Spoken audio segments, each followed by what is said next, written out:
ये दो एरियाज हैं मेरे फोकस के। एक है मेरा सीबीएसई बोर्ड कि इसमें तो मेरे को अच्छे नंबर लाने ही लाने और कोई चारा ही नहीं है मेरे पास, प्लस मेरे को कॉम्पिटिटिव एग्जाम्स भी क्लियर करने हैं, जैसे कि जेई हो गया, नीट हो गया, ओलंपियाड एग्जाम्स हो गए। ठीक है, तो ये एग्जाम तो हमें क्लियर करना ही करना है। तो अब क्या है, क्या फर्क क्या है दोनों में, हम लोग साथ में करें, हम लोग अलग अलग लेके चले, क्या फर्क है? आपको ना मैं एक एग्जांपल से समझाता हूं कि दोनों एग्जाम्स में फर्क क्या है। ठीक है, आप समझ जाओगे, बहुत अच्छे से सुनना। 2 मिनट के लिए चार्ट को भूल जाओ। ठीक है, कुछ नहीं टाइप करना चार्ट पे, सिर्फ मेरे को सुनो ध्यान से, और अब आपको समझ आ जाएगा कि कैसे तैयारी करनी है आप लोगों को। अब मैं आपको बता रहा हूं, ये मैं हूं, ठीक है, this is me and this is my brother.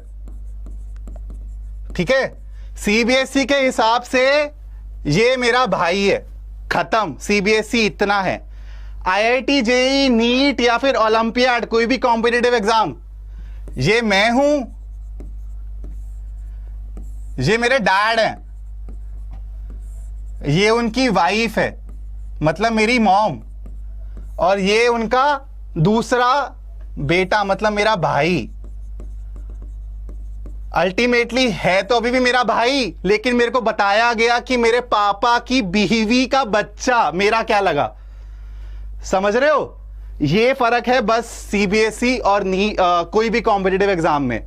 ये आपको इस तरीके से प्रेजेंट करेगा, कंसेप्ट सेम है, आपको सब चीजें सेम पढ़नी है, बस इनका ये चाहते हैं कि आप दूसरी नजर से देखो कंसेप्ट्स को, आप वो हिडन इंफॉर्मेशन पकड़ पाओ और उसको अप्लाई कर पाओ प्रॉब्लम्स में। ठीक है, बस ये फर्क है दोनों एग्जाम्स में। मतलब दोनों एग्जाम्स की तैयारी, चाहे कॉम्पिटिटिव एग्जाम्स हो, चाहे हमारा सीबीएसई बोर्ड हो, साथ में की जा सकती है। हेलो एवरीवन, हेलो एवरीवन, चलो समझ आया मैं क्या बोल रहा हूं? दोनों एग्जाम्स की तैयारी साथ में की जा सकती है, कुछ अलग नहीं करना है अपने को। ठीक है, बोर्ड्स में इतना सिंपल होता है मैटर बस, और वहीं अपने कॉम्पिटिटिव एग्जाम्स में आपको वो चीज इस तरीके से बताएंगे। अब सवाल आता है सबसे बड़ा कि कॉम्पिटिटिव एग्जाम्स दे क्यों सर? हम सिर्फ बोर्ड्स में अच्छा करना चाहते हैं, हमें देना ही नहीं है जेई का एग्जाम, नीट का एग्जाम या फिर ओलंपियाड के, एनटीएससी, आईएमओ, सर मेरा कुछ लेना देना नहीं है, मेरे को नहीं करना है एग्जाम। अब आप ये समझो कि ये एग्जाम्स आपके लिए क्यों इंपॉर्टेंट है। ठीक है, ये एग्जाम आपकी ग्रोथ के लिए क्यों इंपॉर्टेंट है। ठीक है, अब मान लो मेरे और मेरे भाई के ना रिलेशंस अच्छे नहीं है। ठीक है, मेरे और मेरे भाई के रिलेशंस अच्छे नहीं है, हमारी नहीं बनती। ठीक है, ये एक वैसी मतलब स्टोरी है, ये फेक स्टोरी है, ऐसा सच में नहीं है, तो इसको सच मत मान लेना। ठीक है, सर मुझे एनडीए करना है, अरे बिल्कुल एनडीए भी होगा, सारे एग्जाम्स क्लियर होंगे, आईआईटी भी, जेई भी होगा, नीट भी होगा, और अगर नहीं भी होता तो ऐसा आपको ग्रोथ करनी है कि आप एक स्टार्टअप खोलो और ये सब लोग आप लोगों के नीचे काम कर रहे हो। ठीक है, तो कोई भी एग्जाम क्लियर करना कोई बड़ी बात नहीं है, सब एग्जाम क्लियर करे जा सकते हैं, बस आपको पता होना चाहिए कि पढ़ना कैसे है। ठीक है, अप्रोच कैसे करना है। कॉम्पिटिटिव एग्जाम्स को अप्रोच करने का तरीका बोर्ड एग्जाम से अलग होता है, और वो आपको अगर कोई अच्छे से मेंटोर करे तो ही आप सीख सकते हो।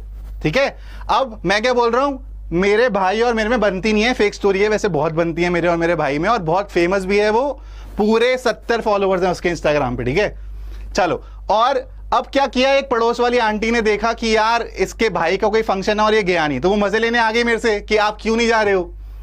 तो मैंने आंटी को यही लॉजिक पेल दिया कि आंटी वो मेरे पापा की बीवी का भाई है, इतना दूर का रिश्तेदार है, मैं क्यों जाऊं। आंटी 2 मिनट के लिए तो कंफ्यूज ही हो गई, सोच रही कि बोला क्या इसने, समझ रहे हो। तो ये कॉम्पिटिटिव एग्जाम्स आपको तैयार करते हैं फॉर रियल लाइफ। ठीक है, कैसे आपको अप्रोच करना है, क्योंकि आप ये 2 साल की जो प्रिपरेशन करोगे ना, जेई की, नीट की या फिर किसी भी ओलंपियाड्स की, आपके हमेशा अच्छे डेज नहीं रहेंगे। कभी आप 8-8 घंटे एकदम खुशी खुशी पढ़ रहे होगे, कभी आपको लगेगा यार मैं कहां फंस रखा हूं, मैं क्यों नहीं दोस्तों के साथ बाहर जा रहा, क्यों नहीं मूवीज देख रहा, क्यों नहीं अपनी फैमिली के साथ टाइम स्पेंड कर रहा। तो ये जो एक पीरियड होता है ना, ये आपको बहुत कुछ सिखाता है बच्चों, बहुत कुछ सिखाता है।